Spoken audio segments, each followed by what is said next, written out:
Yo, everybody. Welcome to Off Panel, a weekly interview podcast about all things comics, brought to you by Sketch.com. I'm your host, David Harper, and this week's guest is the cartoonist behind comics like Coco Be Good, The Prince and the Dressmaker, and Stargazing. It's Jen Wang. Thanks for coming on, Jen. Hi, yeah, I'm happy to be here. So we're going to be talking about your comic work throughout this, primarily focusing on Stargazing, but I want to start in a super random spot. It's something that I've always wondered. Your Twitter name is Alagobi. Yeah. And I've always wondered why your Twitter name is one of the best Indian curries. Like, how? So what is the origin of that? Is that just one of those things you're like, I need a Twitter handle, I need to figure out what to call myself, let's go with this? Or is there something tied to that? Yeah, because I got my Twitter in 2008, Sure. which is like, over 10 years ago now. But at the time, I was very much in the like, I think back then, there was still a little bit of that sense of your internet presence is your internet presence, and it's not really tied to career stuff, or it's like you don't really want your name attached. I'm a little more private with a lot of that stuff, so it's like, well, it's like, why would it's not like a professional sort of Twitter. Mm-hmm. So I kind of didn't want people to find me, except for my friends. So I just picked like something random, and it was just like the dish that I like to get a lot at the Indian restaurant I was going to at the time. So yeah. I love it. So it was more like, at the time, it was just more of a personal Twitter thing. I didn't really intend for it to become part of like my, professional social presence, but it kind of stuck. And I've just been too lazy to change it, even though I probably should at this point. I'm like in the exact same ballpark. My Twitter handle is Slice Fried Gold, and I also Yeah. did it in 2008, and it was just because it was a line from Shaun the Dead, but also reminded me of food. And so I did it because I never even thought once. I was like, I should make my handle David Harper. That seems like a reasonable thing to do. I was like, no, this is the way the rest of the internet works. It will continue to be this way forever, and I will be named after a line. Yeah, yeah. It's all, like pizzas and, just random Twitter handles. But because like people can still search for you by your name. Right. But I think like at the time that's just like how it made sense for the internet. All right. I love it. Anyways, well, let's jump into your comics work. I actually wanted to start way at the beginning for you because I'm always interested in how certain things kind of inform how comic creators figure out what they want to do, how they want to tell stories, how they approach things. And, I know you started with a webcomic, Strings of Fate. And I have to imagine that was a huge part of your comics education. A lot of people have told me like the best way to learn how to make comics is to make comics. That's really the only way you can do it. It might be hard to look back on that in the same way, like looking back on your Twitter handle is a little weird to do, but what was that experience like? Like, what did that experience teach you about making comics? Yeah, no, I mean, I think that's absolutely correct. I think of it as my comics education, because pretty much like, you sort of, without knowing it at the time, it's just what I found to be, like it's where you figure out what your voice is, what your, how you like to structure your process, like everything that I know now is somewhat built off of what I learned from doing the webcomic.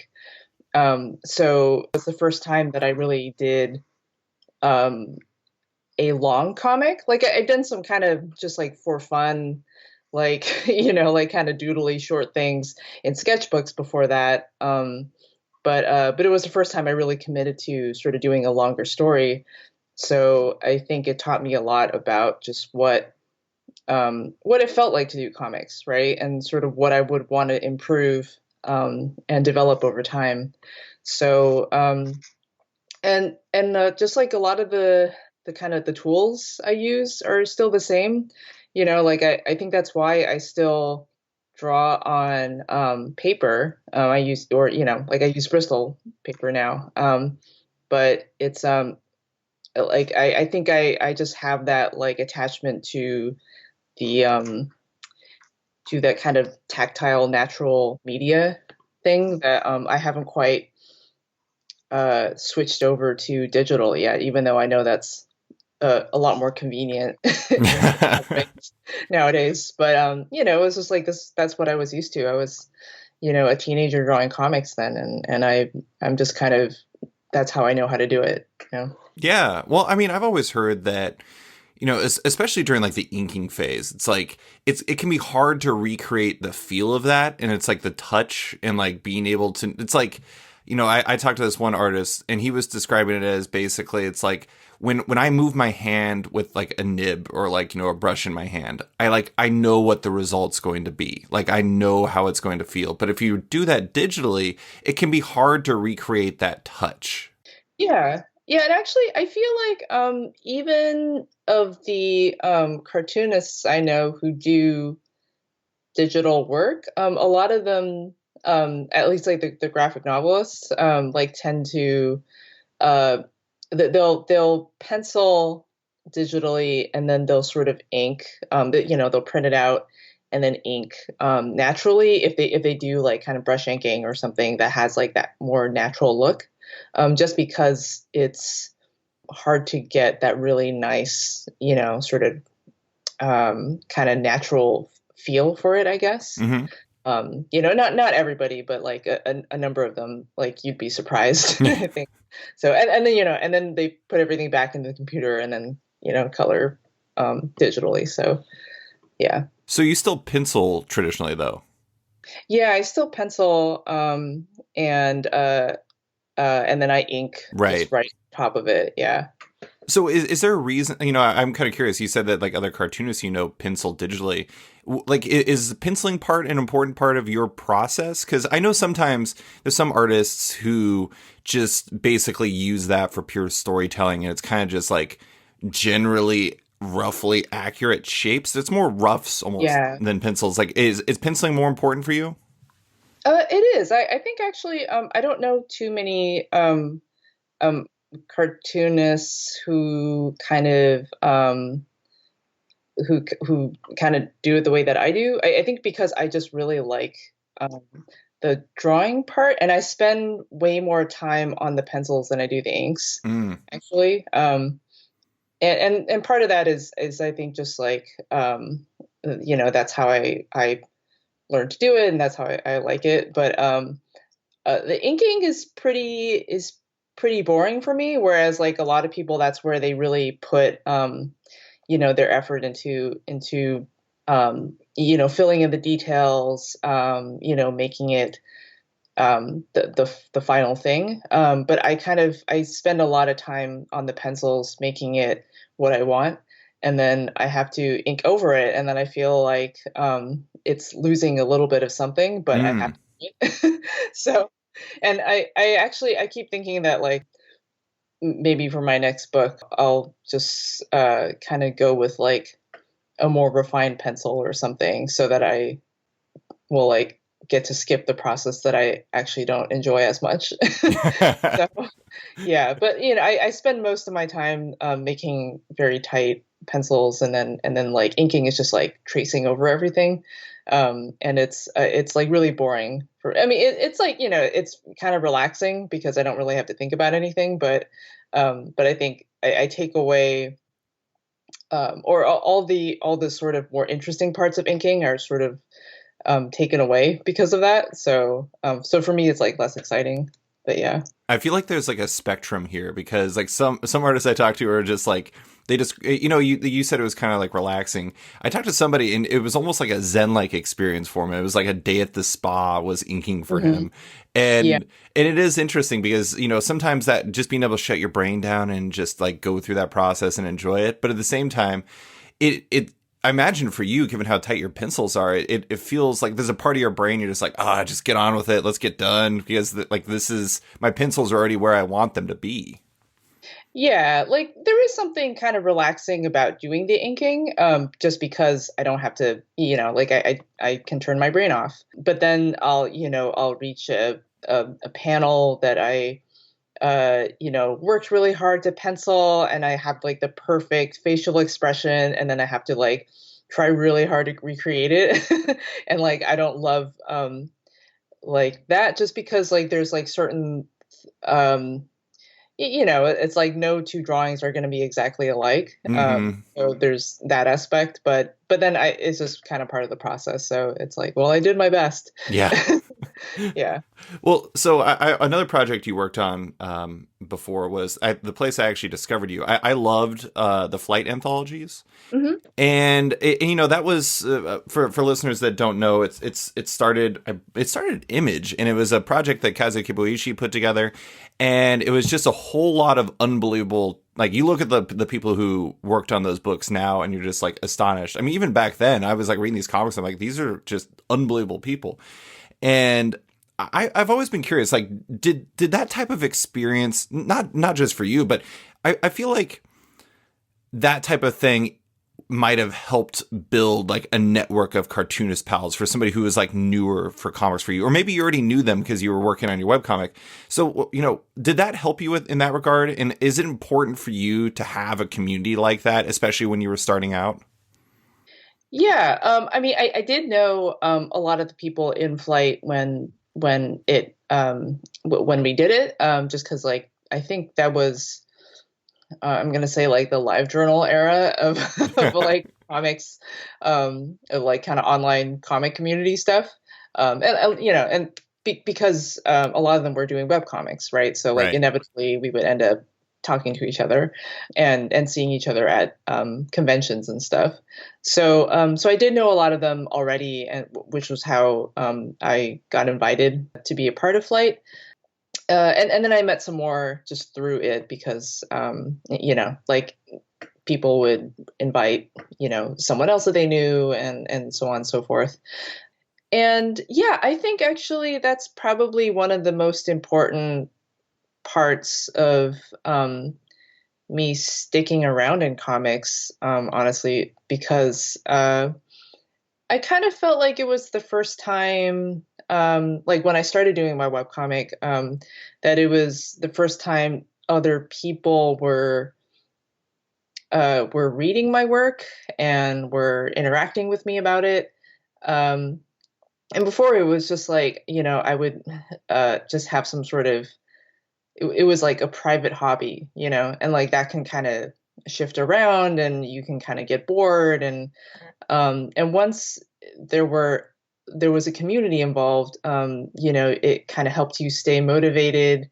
There's like people to bounce off of, whether that's just like, you know, work related or just completely just like, you know, people that you happen to have a lot of common with that you can talk to about just your life. Yeah.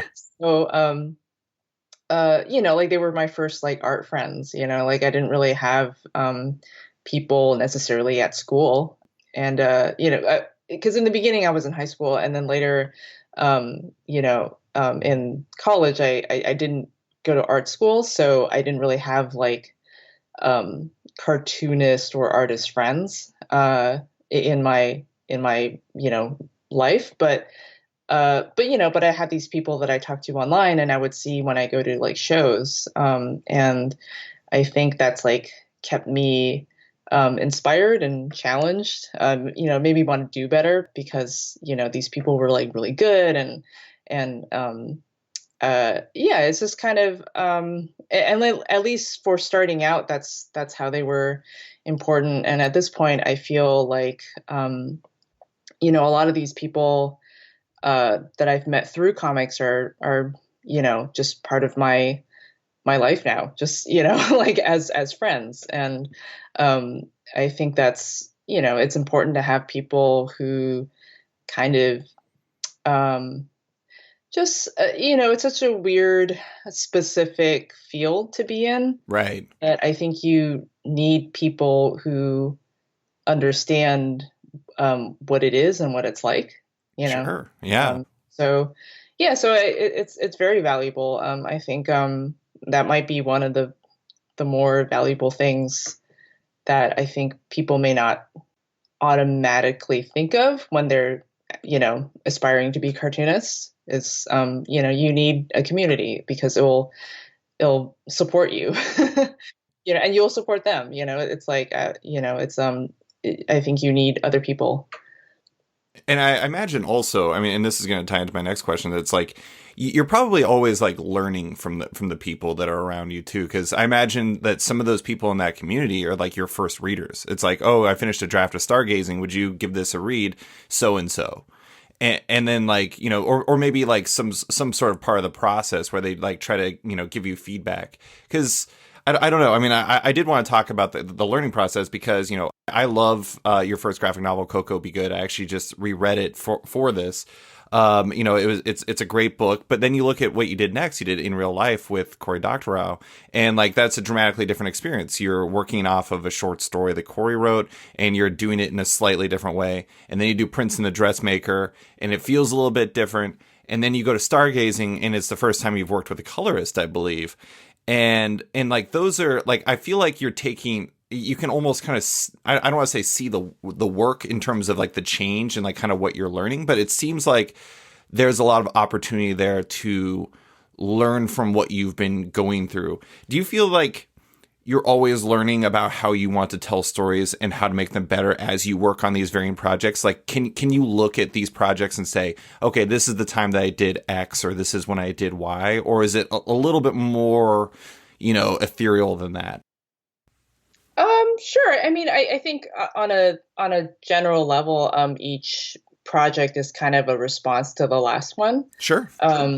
And like both in terms of, I mean, like the most obvious one maybe is just that they are all very different. Right. Like they're not part of a series or anything, so that's maybe kind of easy. But yeah, like they're all very different from one another, and I I think that's kind of I think that's just part of my kind of resistance to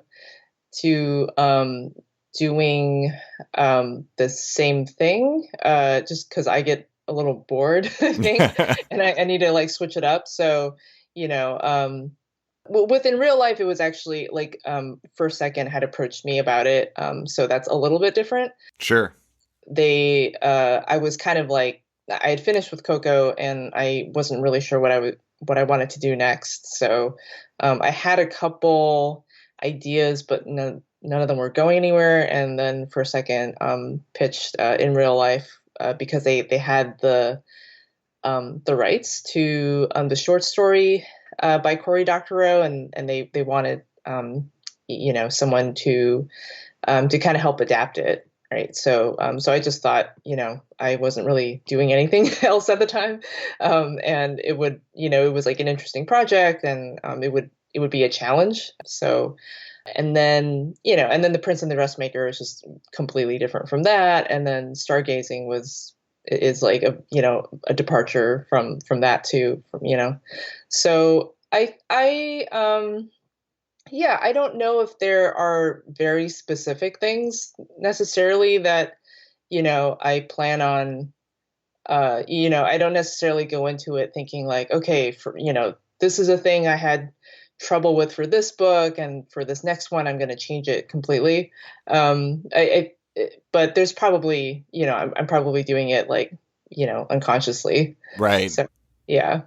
I mean, I imagine that stuff is kind of hard to like pin down, because once you actually get in the process, I mean, like to me, one of the ones, the jump that really seems interesting to me is like In Real Life to Prince and the Dressmaker, just because I don't know. I mean, I don't want to say that like In Real Life means less to you, or like, project that is, but it was something where you're adapting someone else's story, while the Prince and the Dressmaker feels very, I don't know if personal is the right way to say it, but it feels like a pushback, and it's like, okay, I'm going to do something that's really me this time. Is that a thing? Am I being weird by suggesting that? No, I mean, I think, I think it's just always going to feel different when it's a project that you write and draw yourself, right? Sure. Versus something that is more of a collaborative work. So I think, because I didn't come up with the original story for In Real Life. I wrote a lot of it, but it's not a subject that I knew a lot of when I went into it. So for me, it was like a lot of research and kind of trying to figure out sort of what Corey wanted to say and sort of keep that that kind of idea in my mind, I Sure. guess. And it was like a cool project, but I think it's always going to feel very different from something that comes from within you. so so for the Prince and the Dressmaker, it was just like completely indulging in what teenage Jen would have wanted to read. Yeah, So it's just coming from a very different place. Yeah. for sure. Well, last question before we get to Stargazing. I did, one of the interesting things about, I've been following your stuff for quite some time now, and I feel like The Prince and the Dressmaker felt like almost like there was like a level up in interest in your work. Like it kind of felt like Coco, you were kind of like coming on the scene big time, and then there was in real life, and there was a lot of interest. But The Prince and the Dressmaker seemed like there was a lot of interest. Do you feel like there was a change there? Was there something different about that project that more people connected with? No, I mean it definitely it was like a huge change, at least like just in how my career has like shifted since then, Sure. since the book came out. But I don't know, I think it's just one of those ideas that when I thought of it, I just felt like, oh, this is something that what would I have been just like totally obsessed with as a teenager, or um, and um, and I think I think there's just something about it that like I think because I was reaching for something that felt uh, like universal, but just but very appealing to like you know to just like like I wanted my parents to be able to read this book, even if it comes from a personal place. So I think a lot of that just whereas like Coco, I felt like it was a book for me. Mm-hmm. Like I wrote it for myself. And The Prince and the Dressmaker is like I there's a lot of personal stuff in it, and I feel very strongly connected to it, but I wanted to write it for other people, I think, which also made a difference. Yeah. Um, and or for people to enjoy, to have fun and connect to. And so and I don't know, I think it's just um you know I can't really explain why necessarily people connect to it. But I think maybe also it came at a good time. Mm-hmm. We're sort of, I think even when I was trying to sell it, there was a little bit of apprehension of like whether or not it would be like, I don't know, like a niche, like, LGBTQ, like YA book or something, like, that it's like not something that, uh, there'd be broader interest in. Mm-hmm. But I think, I don't know, but I think people were ready for it. So I think it also, maybe if it came out 5, 10 years before that, like, it would have been very different. Um, but yeah, but like, like people are interested in talking about gender now. They're like willing to talk to their kids about it, which I think is the more important part. Mm-hmm. Um, I think the book really did kind of reach younger readers through through librarians and teachers and people who um, I think wanted sort of like kind of like simple you know um, books that weren't like scary. Mm-hmm. That could be fun to read, but we're also opened up just like discussions. So like it's changed a lot, and I part of it is I think just because it's something that people want to read with their kids. Yeah. Well, I just want to say really quick. You said Coco was for you, and I Mhm. will also say it was for David Harper because, it's funny. Like when I was rereading it, like the emotions that when I first read it kind of came back and it kind of crystallized. I kind of feel like Coco is who I would like to be more like in some ways, and John is who I kind of am, and then Farron is like this other part of me that I can't really explain, but. Yeah. I don't know. I mean, it's just kind of interesting. I even look back on the review I wrote back in 2010, and it's funny because like those same things like just popped up in my head as I was reading it. And I was just like, yeah, these characters, it's just like almost feels like different sides of me. I love that book. It's great. Oh, thank you. And now, a quick word from our sponsor.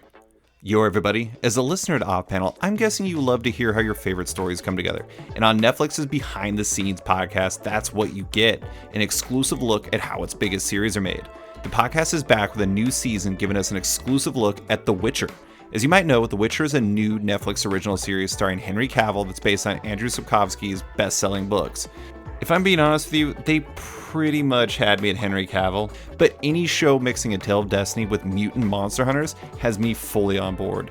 The Behind the Scenes podcast will tell listeners how they turned nearly 3,000 pages of original material into this Netflix series. Host Brandon Jenkins talks with everyone from executive producers and writers to the cast and even sword masters who worked on the show. And if you're excited for The Witcher, this podcast is your ticket to an even better experience. The Witcher's season of Behind the Scenes premieres on January 8th with new episodes weekly. Subscribe now by searching for Behind the Scenes The Witcher in your preferred app. And now, back to the show. Well, so let's talk about Stargazing. I'm going to do a quick spiel about what it's about. It's the solicit, actually. Moon is everything Christine isn't. She's confident, impulsive, artistic, and though they both grew up in the same Chinese-American suburb, Moon is somehow unlike anything or anyone Christine has ever known. But after Moon moves in next door, these unlikely friends are soon best friends, sharing their favorite music videos and painting their toenails when Christine's strict parents aren't around. Moon even tells Christine her deepest secret, that she has visions, sometimes of celestial beings who speak to her from the stars, who reassure her that the earth isn't where she really belongs. Moon's visions have an all-too-earthly root, however, and soon Christine's best friend is in the hospital fighting for her life. Can Christine be the friend Moon needs now when the sky is falling? So I know that this book has roots in your own life, and I do want to say I loved it. I thought it was fantastic, and it's like totally the type of book that I share with all my friends who have kids. But you know, besides the roots in your own life, I don't know if that's the type of place you start with a story, but what were the origins of telling Stargazing? Did it start with your own life or did it start elsewhere? Yeah, I think, like as I mentioned before, I tend to want to pivot really hard every time Mm-hmm. I make a new book. Just because, you spend, however, 2-3 years, like working on one book. And then by the end, you just want to do something completely different. You want a different flavor. Yeah, yeah. So, I've been working on Prince of the Dressmaker for a while, and I knew that after that, I wanted to do something that was just, this with like a much smaller scale, maybe more kind of light and just maybe more personal and, contemporary. And I always wanted to figure out a story that was about, kind of like my upbringing or just like what it was like growing up, being Asian American. But I didn't really have a story for a long time until I thought about kind of like what would be the most uncomfortable thing for me to talk about, which is just sort of that like um, uncomfortable space of sort of not knowing how to relate to other Asian Americans or like what my relationship was like with other Asian Americans growing up. Mm-hmm. And so I kind of built it from there. So I kind of like, had like the two characters who were extremely different from one another, even though they're friends, and just how that that kind of friendship evolves throughout, these different challenges that come up. And I think it made it easier to make it fictional because then I could really play around with that. And no, like both of those characters are me, and both of them have had my experiences. But I didn't have to be like strict about it, and I could actually, even though I on the surface kind of have more in common with Moon, I think it made it easier for me to not to kind of write both characters as like real characters and not like judge one for being for having like like a different life than me. Yeah. So then both of them become sort of like share aspects of my life, and and yeah, I think that just also it's a middle grade book, which is like the first time I'd done that, and I never really thought of myself as someone who would be writing for younger kids, Hmm. at least like younger than YA, but I realized I sort of had the wrong idea about, like what I was afraid of, which is that I didn't see myself being the kind of writer who writes like lots of, fart jokes and slime and, like underwear or whatever. Like, but it's like, oh, it's not, I mean, it's not really about that. It's more, middle grade is just what kids are, what their lives are like at the time and what they're thinking of. And obviously, there's great examples of stuff like Raina Telgemeier. Her books are just about things that are relevant to kids, and they're very complex and interesting. And so, I think if I all I had to do was just think back to what how I felt about things and what life was like at that age, and then that just kind of snapped in. So. Yeah. Well, I mean, that's the thing about, the best middle grade stuff or the best YA stuff or like the best, movies for like younger audiences and everything is the way that they become as big of successes as they are is because they have so much universality to them. And the thing that I really love about Stargazing is like I could like in the same way that you say that you're in both of those characters, I could see myself in both of them too, despite not having those experiences, because I mean, who hasn't felt like they weren't as cool as somebody, or who hasn't felt Yeah. like they didn't fit in a specific way, or maybe that there was something different about them that people might not understand. And like when I was reading it, it's like you kind of get flooded back with those emotions of like those things that were the same for you, even if they were different, you know? Yeah, yeah. I think that's what because I didn't want it to come off as like a book that only, Chinese American girls of a certain age can Hmm. relate to.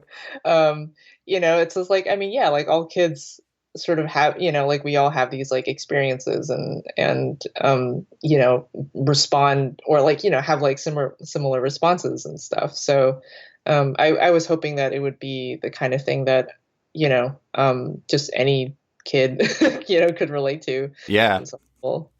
Did you, for like the middle grade aspect, because previously you'd done YA books, did you was doing a middle grade book because of your own interest, or was it related to an offer, or like how does something like that come together?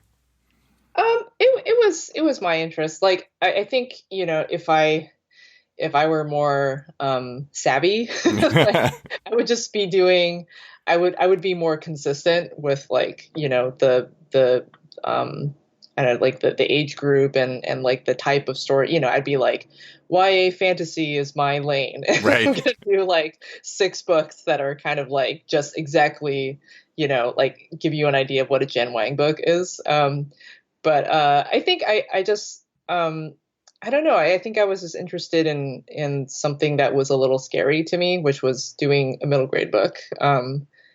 Because as I said before, like it just before I did it, I wasn't sure how to do a middle grade book. Hmm. And I was afraid for a long time that doing something that wasn't, about like, poop jokes or something was like not really gonna work. But I hung in there and then it turned out fine. But yeah, I think I just wanted to do something that was very different from The Prince and the Dressmaker. And so I just, did a big pivot in every way.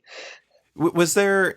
You kind of alluded to this already because you described it as like I don't know how exactly how you phrase it, but something about like how it was like one of the last things you would want to include. But was there any like internal resistance towards putting actual parts of your own life in the story? Not really, because it wasn't a memoir. Like it was gonna be like highly fictionalized. Like the characters are fictional. So I felt like it gave me a lot of room to draw from my own life without me feeling like I had to be, that I was, I don't know, like not faithful to specific details, and it just made it kind of richer, I think. I liked pulling from my life, but I personally, I'm not like an autobio kind of cartoonist. Right. So, and I think it having it be fictionalized, just made it easier for me to include those details. Yeah.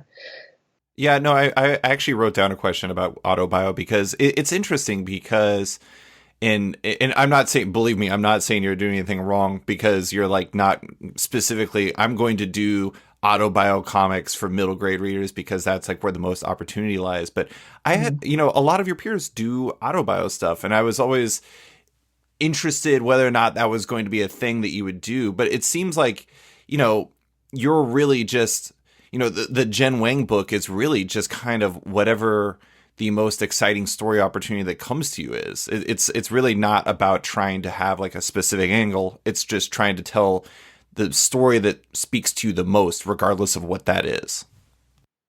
Yeah, I think I mean I love a lot of those autobio comics that you're referring to, but I think I just never got the hang of it myself doing autobio. I don't know, I think for me I like writing fiction. Yeah. so, so I think that's just where it feels more natural to me. But I do want to especially for something like Stargazing, which is kind of all about, kind of personal experiences. Like I wanted to be able to draw from that, but I don't think it would have worked for me to do it autobio, So, but I think that's just me. Well, I mean, you certainly got to have a lot more. I mean, I don't want to say that people's lives aren't fun, but you got to have a lot of fun being able to. I mean, it's not like you ever lived your life as like a dressmaker in France. And when was the Prince and the Dressmaker? Was it the 1800s or was it the 1700s? It's like kind of like the late 19th century, so like late Okay. 1800s. Yeah. Yeah, yeah. So it's like it's not like you ever lived life then. So you get to have fun with that and like exploring that world and kind of. I don't know. I always just think I may be romanticizing it because it's work for you, but it's like putting that type of stuff together is cool because you're learning about something that's completely different than your life, and you get to explore all these things. So if you were just doing autobio stuff, and again, not to like say that anybody's doing it wrong or anybody's doing it right, but it's like you don't get to kind of see all these different sides of the world, or if you're doing like science fiction or something, you don't get to come up with these crazy ideas. It seems like there's certainly pros on the side of being able to do it on the fiction side of things. Yeah, and for Stargazing, I didn't want to do a book about like the 80s or like the 90s. Yeah. Um, like I wasn't personally interested in that, so I felt like it would be it just seemed more fun for me to imagine what it would be like if Moon and Christine grew up now, and they had like YouTube and like watch like K-pop videos and Yeah. like that just seemed more fun for me to write about. So like if I had to write about myself, like I think it would be it would have to be a book about the 80s or 90s. Just like I was like, oh, I don't want to have to like, because like that requires research too. And Yeah. yeah. And you interviewed your mom for this though, so there was some research into it. Oh yeah, yeah, for sure. Yeah. Because like my memory of the events were obviously going to be very different from like hers, which were, like me, because I was a kid, I think a lot of things, a lot of memories feel more emotional than Hmm. factual. And my mom, I think like just has like a very different kind of take on it because it was more based on like, like what the adults were talking about and what actually happened. Yeah, yeah. No, it is like the child brain. I mean, I broke my arm when I was 4, and it's actually permanently dislocated, so it's like got some weird stuff to it. And it's my parents look back on that time, they're just like I think they look back on it almost like as a misery of visiting doctors and stuff like that. But I just remember making a lot of friends because kids think that like weird stuff like dislocated arms is really cool. And so Yeah. and so it's like you kind of look at it differently. I look at it almost like with rose-colored glasses. My parents are like, "This was a dark time." Yeah, that was actually my experience with the brain tumor, like spoiler alert for like stargazing.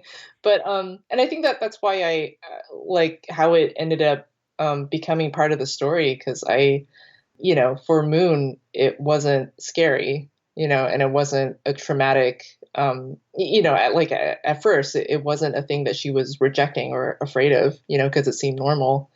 Whereas it's, everyone else who's worried about her, right? Right. And so, and I felt like that was a good way to kind of, explore the kind of ways we build our own narratives, about like the things that are happening to us and what it means. And for Moon, it was like this thing that made her feel that like answered questions for her, right? Hmm. So yeah, but yeah, It's it's all like relative. yeah, because yeah, in my life, the brain tumor thing was just like it's like a thing that's happening, but I don't know if this is like normal or not. Like this, it's like a lot of people were concerned for me and cared for me during that time, so I actually felt very like loved. Hmm. So it was like a nice, I don't know, like my doctor was really nice, like like it was kind of I wouldn't say it was like the best thing ever because like there were scary parts, but it wasn't like a weird traumatic, devastating experience the way it might have been if if I discover I have a brain tumor now, right? Right. Yeah. I did want to say you mentioned your doctor. You don't do autobio stuff, but that comic it was for the New York Oh yeah, Times, I believe. That comic you did for Dr. Roderick Smith, yeah, and looking back on your own life in that way through him, like I thought that was just really well done. Like and also like what a life that guy had, and the walnut farming and all that. I mean, it's just yeah. it was really cool being able to see that and being able to see you go back and try to see where he went from there. It was lovely.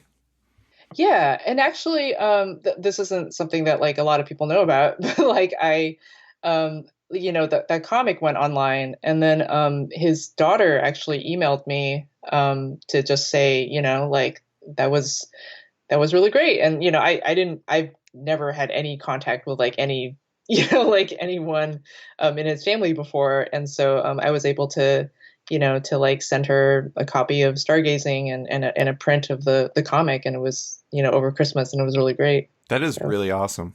yeah, The internet bringing comics people together in all different ways. I love it. yeah, Well, this is just like my head canon for Jen Wang's Jen Wang comics, but you always work in dance. There's always dance. mm, Coco Be Good had a dance. I mean, I yeah, know the Prince and the Dressmaker. They went to a ball. I don't specifically remember if they actually danced. Stargazing has an important part in there involving dance with the right. aforementioned K-pop videos. Is that coincidence, or is that something you're just like I just like dancing? I don't think I necessarily like specifically went into any book thinking like there's going to be a dance scene in this book too. But I don't know. I think like I think I you know came from sort of being really into animation and and like kind of learning to draw through watching cartoons and stuff, and I think the idea of movement is very fun for me to draw, and I like watching dance, but I wouldn't say that I'm like any expert or like know anything about it. I just yeah, I think it just kind of fits my style to do stuff that has like a kind of fun, flowy, kinetic energy. So I think it's just fun for me to come up with dancing in comics. So maybe that's like a Jen Wang trope that I I never thought about it before, but I think you're right. It's always really nice to see the way you depict it. There's like a I don't know. It can be tough. It's like if you depict it the wrong way, it looks very wooden and like stiff. But the way you do it, there's like a genuine like musicality to it. I think it looks like the way people dance, or maybe people that aren't me because I'm a terrible dancer. Yeah. But it's really nice. I love it. I did want to ask about this is the first time you've worked, to my knowledge, you worked with the first time you've ever worked with a colorist. You worked with and I apologize if I mispronounced her name. Lark Pien? Yeah, like him. And it's who she also colored a couple books by Jen Yang, American Born Chinese and Boxers and Saints. So obviously a veteran. I was curious, like, why now? Why was that something you wanted to do? And how did that change your process? Because, I know that a lot of times artists think with color in mind, even as they're doing the line art. Did that change the experience for you? Yeah, this was my first experience having someone color my work. And I was resistant to it for a long time because I'm one of those people that like I want to do everything, like Sure. like, and I like coloring. I enjoy doing it. But I think it was a couple different things. For one, I think we, like every time because I do all the steps in order, I pencil, I ink, and then I color. By the time I get to the coloring, usually I'm just so wiped out. And it's just like, you've been working on this for so long and you still have to do this like it's not even like you get to end with something like inking. You have to do the coloring, which is very laborious. So it's something that I do enjoy doing, especially, if it's like work that I've been like a page I've been thinking about or working on for a while. But I think I talked to my agent and we felt like maybe this would be a good book to sort of have someone else take over so that I'm not just like completely like, just like out of it by the time I have to color. And we also, like we were also trying to there was like a shorter deadline for this book. And I think it just felt like it would be easier to have a colorist this time around, and I kind of wanted to try it, Right. because I've never done that before. And then conveniently, this was a book that I felt like I could work with Lark on. Lark and I have been friends for a long time, and we were kind of, like both her and Jean, they were all cartoonists that I knew in the Bay Area, which Hmm. is like where I grew up. So I think, it just seemed like a fun kind of opportunity. And, Lark is also Chinese American, and I think she was able to put in a lot of her own kind of spin um, on what things look like, just based on her own experiences. And it was fun kind of being able to talk to someone like during the process, like while she was coloring, just, like about, about the book and about the characters. And I'd never worked with, anyone else on my books before. So that was actually like a nice change just to have someone else there. Yeah, so it ended up being fun. And initially it was, like it was hard to give that part up, because, uh, I'd never done it before, but I ended up thinking it was a good idea for this book. And you were alive at the end, which is probably a plus.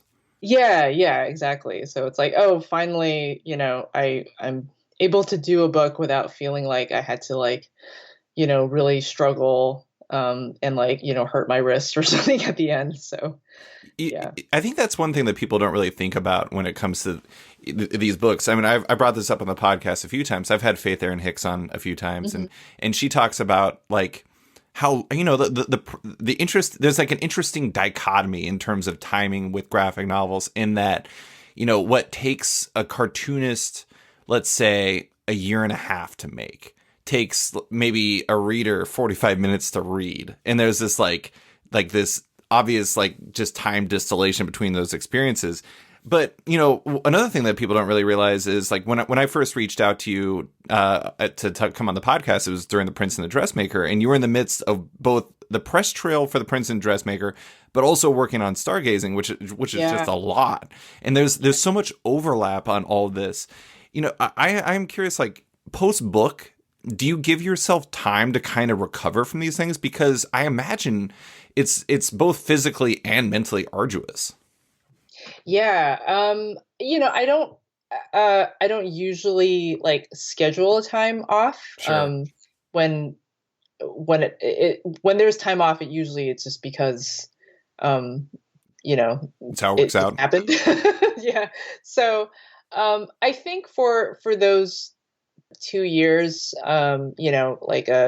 the year that Prince and the Dressmaker came out, and Stargazing, I think I was intentionally just trying to do as much as possible, because I felt like there was good momentum. I was building a lot of opportunities, and I was learning a lot. I started doing more school visits, and there was just like a lot of stuff going on, and I felt like, I kind of wanted to strike while the iron's hot. So I took on, also, just I wanted to see what my limits were, you Sure. know.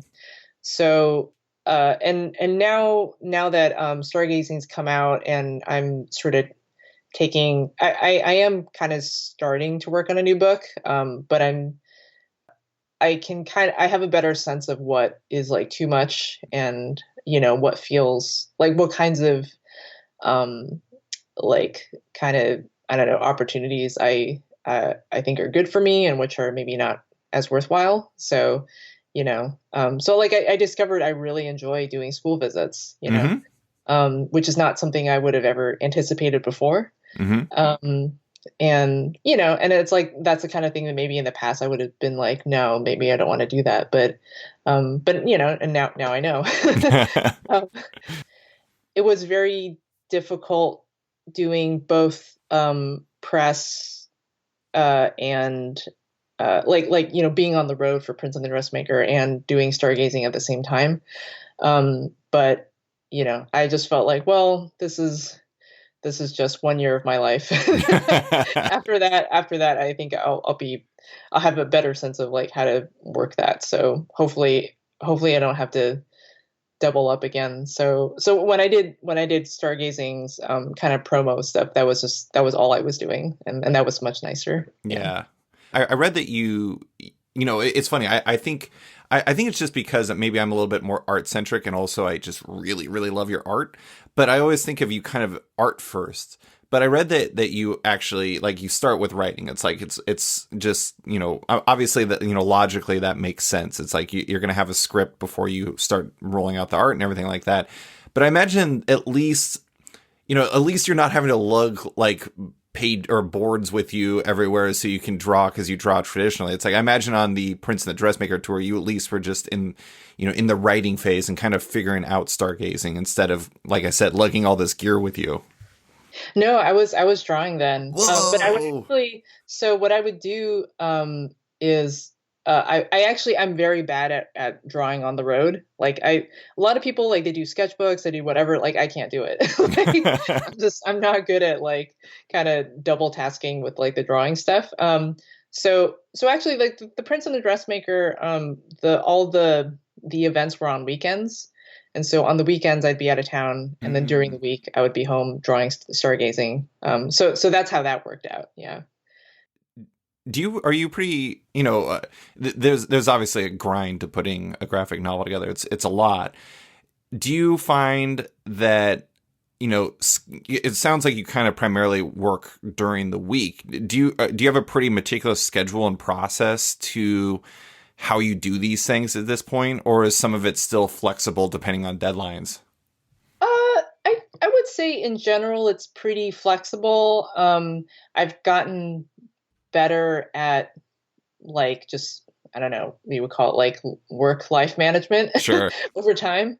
Definitely, like, seeing, if you talk to me during my Coco years versus now, like, it's like a complete 180. But I mean, that's also part of like growing up, right? Like, you Right. just figure things out, as you go along. But yeah, I try to keep. I think I have, pretty good, like, kind of work boundaries now, where I can turn it off, and I can, be like, I reached, I did this much work today. I can go socialize, and I'm not going to feel bad about it. Hmm. I can just, like, decide to stop, and make dinner and go to bed or something. And and that's not, I think, something that a lot of like if you're just starting out in comics, it's very hard because there's a lot of pressure, and you're not making a ton of money, and you have this like whole book ahead of you to work on. So it's hard to make those draw those boundaries. Mm-hmm. But I think, I don't know, I think over time it's just become more like I recognize it more as work and not something that I like I don't have the same kind of emotional attachment to like what the work means. Sure. Like to it doesn't define like or validate anything in my life. So I think I can care very deeply about the project and also just put it away for the night. So but it's still kind of hard because there are deadlines, and not scheduling doesn't always work out the way you want it to. Mm-hmm. But I think I try to keep it, like I work during the day, and then during the, I don't know, just, yeah, like a sort of normal-ish kind of 9 to 5-ish thing. Mm-hmm. Yeah. Because one thing I discovered was, I think while I was working on Prince and the Dressmaker, I want to say, um, there was like a period when I needed to get a lot of work done, and like at a certain time, and my partner offered to do like everything, like clean the house, just like make dinner, do just like everything so that I can only focus on working on the book. And at first I was like, that's great. And then I ended up feeling like kind of detached from reality because of it, Yeah. because that was all I was doing. And I actually felt like it was better for me, like mentally, to to do those things, to like go out, like go out and do things with people, and like make dinner, like half the time, and like go for a run and just have a normal life. So I think I've kind of come back around to just thinking that, like like it isn't the most important thing, and it so yeah. Well, I mean, we were talking before we started recording about how, when you're on vacation, you kind of like lose track of like the days of the week, and it's like time almost starts being a little meaningless almost. And Yeah. I imagine it's kind of like something in a similar vein where you need those normal things in life to kind of contextualize stuff. So because I imagine it's helpful to have connection to reality when you're working on your comics and your books and everything like that, because you need to be able to put yourself into it, and you need to be able to give it your all. And if it's just like you're permanently in this workspace, there can be pluses to that, but there can also be minuses to it. Yeah, I mean, it's like it's going to be what you put into it. So if it is the only thing that's going on in your life, then that's how it's going to feel, and Yeah. like sometimes that's not great. Yeah. I imagine it's interesting when you talked earlier about how um you were trying to capitalize on that momentum of the Prince and the Dressmaker, which is why you were doing your scheduling as you did.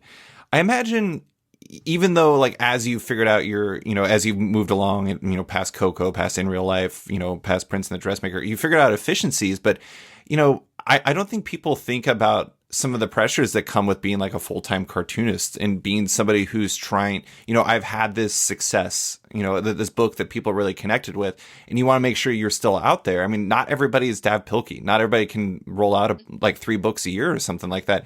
And like, that's obviously, if you could do it, but at the same time, that's, I don't know. I'm always fascinated.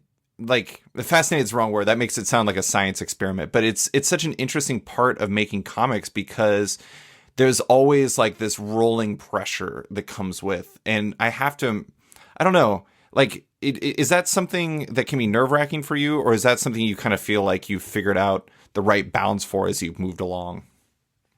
It was definitely very nerve wracking when it, in the beginning, I think like when the Prince of the Dressmaker was coming out, and it was it was doing pretty well, and I thought a lot about how to think about this time and what's the best way for me to approach it, because I think I didn't want to feel there was a lot of pressure coming from different sides about what I should be doing next. Mm.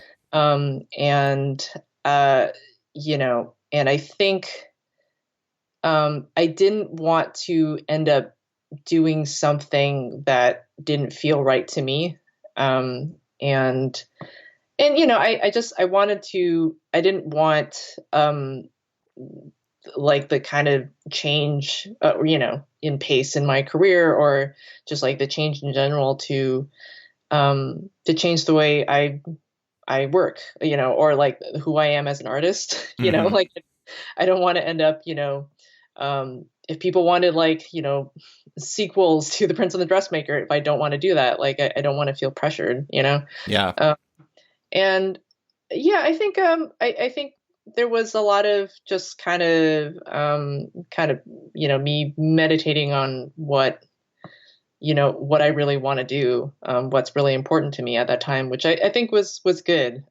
So yeah, so I think in a lot of ways I probably didn't sort of take you know the I don't know, the most maximizing route to like what was going on at the time. But I think I have a better sense of who I want to be, and who, like how I want to take my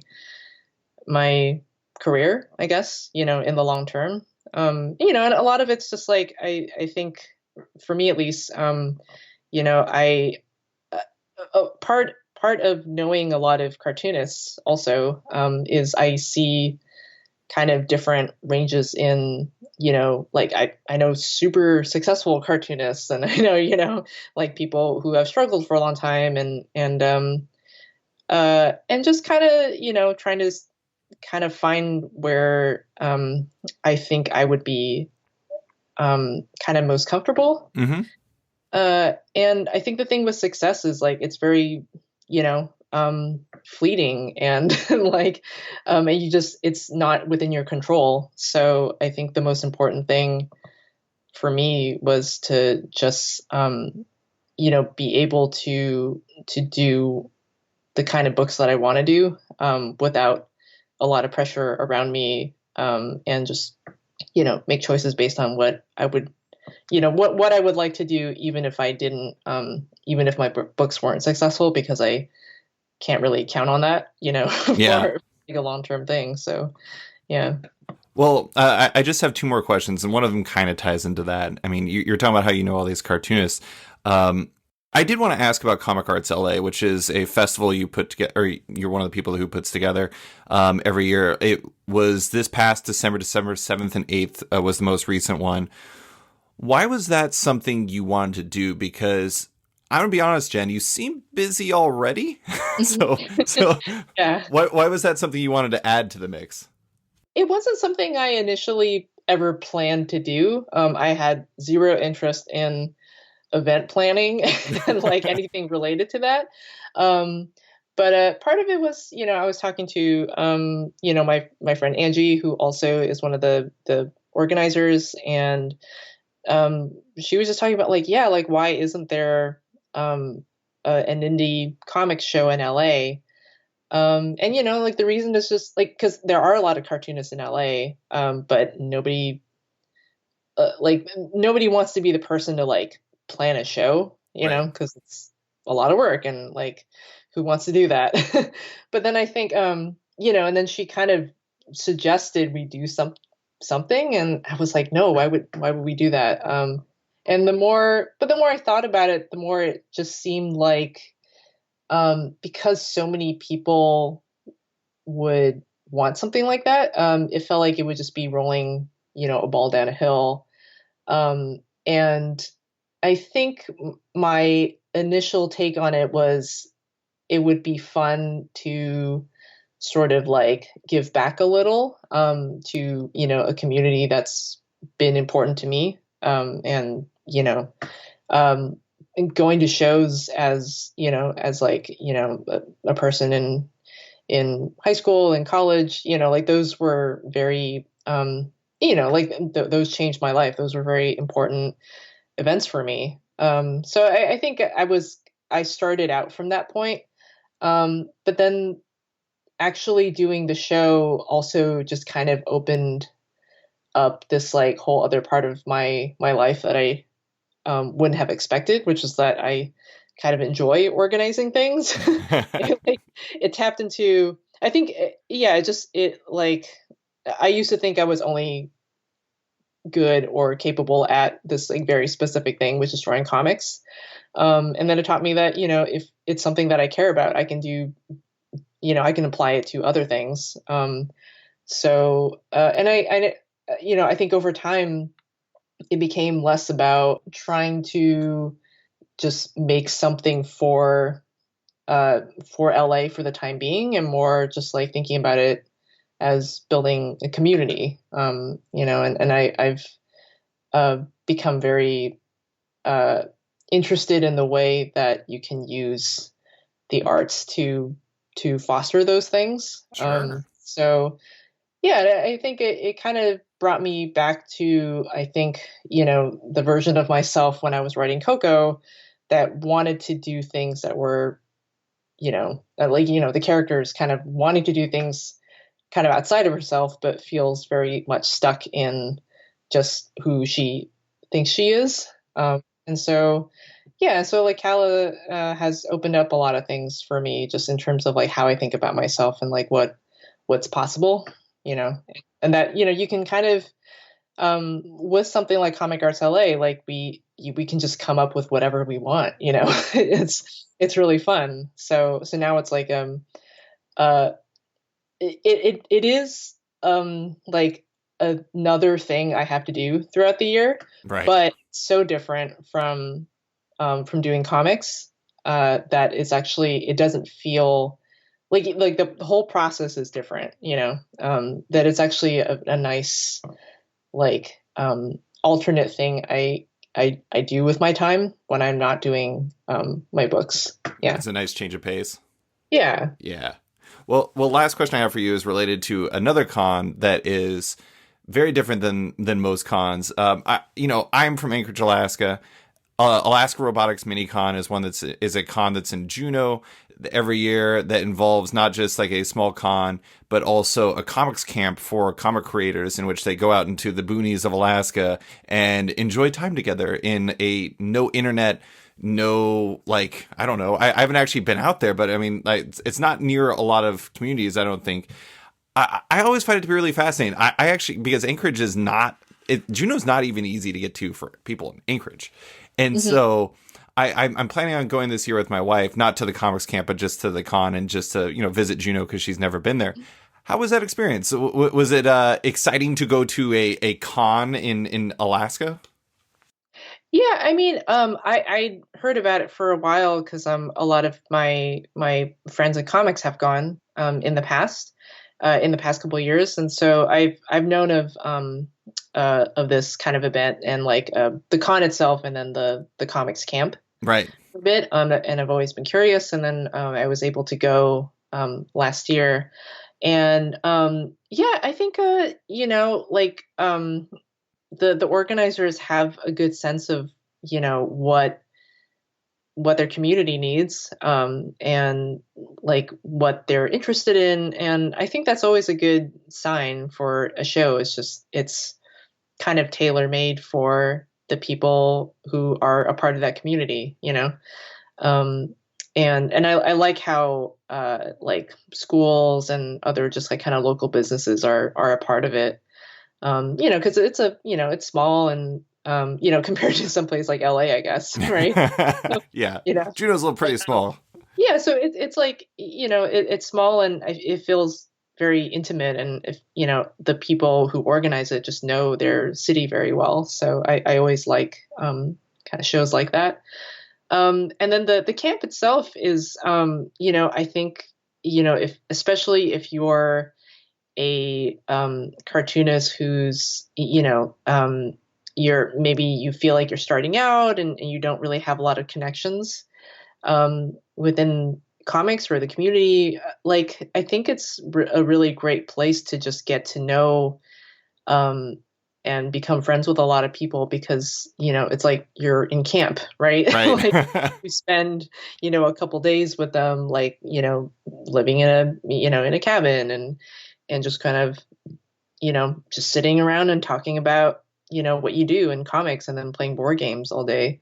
So yeah, I recommend it for people who are interested to just apply. I found it to be very fun, and I got to have some good conversations with like the people who were also there. Yeah. So yeah, and I think they they have kind of like, I think, like scholarships or something, or grants, if it feels like going on a trip to Alaska is like a little bit out of your reach. But yeah, I recommend it for for people who are thinking about it. Do you find that after you started doing Kala that you've started looking at cons in like a different way? I don't go to a lot of cons Okay. anymore. Thing, mostly because of time. Yeah. and, and so, and when I'm there, it's I don't end up spending a lot of time there. Sure. But yeah, I definitely look at them differently, in that I can understand a little better how much work goes into it, Right. and like the different challenges that go into putting something together. Particularly if it's like a smaller indie festival, like our show, like Cal is pretty small, Mm-hmm. And something like Comic-Con is probably pretty different. So I don't really feel a way about it or another, but yeah, but definitely going, and I talked a lot to Pat and the other organizers, who were working on the Alaska show, just because it's like, it's fun to talk to other organizers now. It's like, do you have this problem too? Yeah. Like have, like, how do you deal with it? So You were talking about how comics people, it's like a very specific niche, and so like having your community is like important because it's like you can speak that language with each other. Comic con or like festival organizers is an even tighter niche, so I imagine that it was an exciting opportunity. yeah, and it's very there's things that are very specific to your city that you're doing, like we we talk to the people who run LA Zine Fest Sure. here sometimes, and that gets like very specific, because like it's like the exact kind of like like the kind of city regulations and like kind of venue issues that we would be dealing with, but then you still have a lot of the same a lot of similar kind of things with different, just like shows in different cities, because there's just some things that are kind of universal, Yeah. like things that come up that you a lot of times it's stuff that comes up that like other people feel is like intentional, an intentional choice, and it's more like you don't really have a choice. So, Yeah. Well, Jen, that is all I have for you. Thank you so much for coming on to talk about Stargazing, your work, Comic Arts LA, and everything else. I appreciate you taking the time. yeah, thanks for having me on. Thanks for listening to this week's episode of Off Panel with cartoonist Jen Wang. You can find her on Twitter at @AloGobi. That's ALOOGHOBI. On her website at jenwang.net, and her work in Stargazing, The Prince and the Dressmaker, In Real Life, and Coco Be Good. As a heads up, Off Panel is once again brought to you by Sketch.com. Check out the new version of the site and consider subscribing for access to all of the site's content and its members only forum. If you're a fan of Off Panel, make sure to check it out on Patreon. If you back the show on there, you not only support it, but you get early access to each week's podcast, access to weekly content, and more. Also, don't forget to subscribe to Off Panel on iTunes or Spotify and give the show a rating or review while you're at it. You can find Off Panel and Sketched on social media by liking it on Facebook at /Sketched, that's SKTCHD, following on Twitter at @SketchComic, or following me at @SlicedFriedGold.